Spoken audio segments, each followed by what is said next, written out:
Bem-aventurados os pobres de espírito, porque deles é o reino dos céus. Desgraçados, pois, os ricos de espírito, porque lhes venha caber a miséria do inferno. É rico de espírito aquele que tem as suas riquezas dentro do seu espírito, ou o seu espírito dentro das riquezas. É pobre de espírito aquele que nenhuma riqueza tem no seu espírito, nem o seu espírito dentro das riquezas.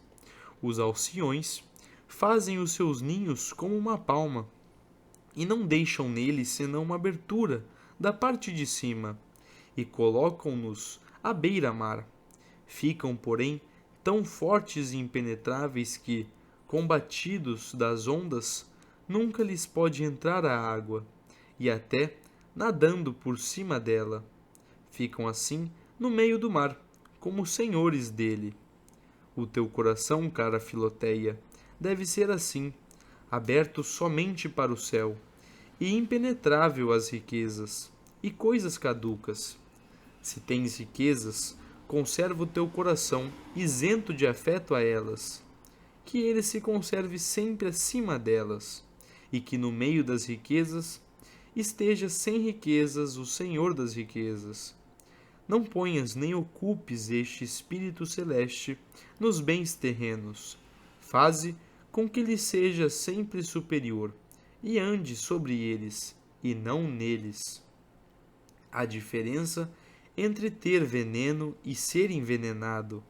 Quase todos os boticários têm venenos para deles se servirem em diversas ocasiões, mas não estão por isso envenenados, porque não têm a peçonha dentro do corpo, mas nas suas boticas. Assim, também tu podes ter riquezas, sem ser envenenada por elas. O que sucederá se as tens em tua casa ou na tua bolsa, e não no teu coração? Ser rico de fato e pobre no afeto, essa é a grande ventura do cristão, porque assim tem as comodidades das riquezas para esta vida e o mérito da pobreza para a outra. Ai, Filoteia, nunca indivíduo algum confessará que é avarento. Todos renegam e detestam essa baixeza e vileza de coração. Escusam-se com a obrigação e peso da educação dos filhos, e com a prudência que manda abastecer-se de meios. Nunca estes são em demasia. É preciso ter sempre alguma coisa a mais para certas necessidades, e nem sequer os mais avarentos confessam que o são, e até não pensam em sua consciência que o sejam. E isto porque a avareza é uma febre prodigiosa, que se torna tanto mais insensível quanto mais violenta e ardente for. Moisés viu o fogo sagrado que abrasava uma sarça, e não a consumia, mas, pelo contrário, o fogo profano da avareza consome e devora o avarento, e de modo algum o queima, pelo menos no meio dos seus ardores e calores mais excessivos. Ele gloria-se como se estivesse gozando da mais suave frescura do mundo, e tem para si que a sua insaciável alteração é uma sede em absoluto natural e suave. Se desejas por muito tempo, ardentemente com inquietação, os bens que não possuis, podes cansar-te a dizer que não os queres possuir injustamente. Nem por isso deixarás de ser verdadeiramente avaro. Aquele que, ardentemente, por muito tempo e com inquietação, deseja beber, embora não queira beber senão água, dá provas e mostras de ter febre. Ó Filoteia, eu não sei se é um bom desejo justo desejar possuir justamente o que outrem justamente possui, porque parece que por este desejo queremos a nossa comodidade com o incômodo e prejuízo dos outros. Aquele que possui com justiça um bem não tem mais razão para o guardar justamente do que nós, para o possuir, ainda que seja por meios justos, porque entendemos, pois, o nosso desejo, a sua comodidade, para o privar dela. Pelo menos, Se este desejo é justo, por certo, que não é caritativo, porquanto de nenhuma maneira quereríamos que alguém desejasse, embora por meios justos, o que nós queremos guardar justamente.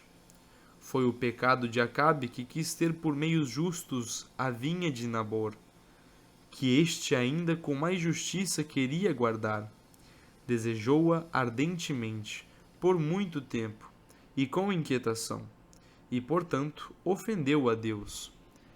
Desvela-te, cara Filoteia, em desejar os bens do próximo, quando ele começar a desejar deixá-los, porque então o seu desejo tornará o teu não só justo, mas caritativo. Sim, porque eu quero muito a sério que tu procures aumentar os teus bens e posses, contanto que o faças não só justamente, mas também mansa e caritativamente.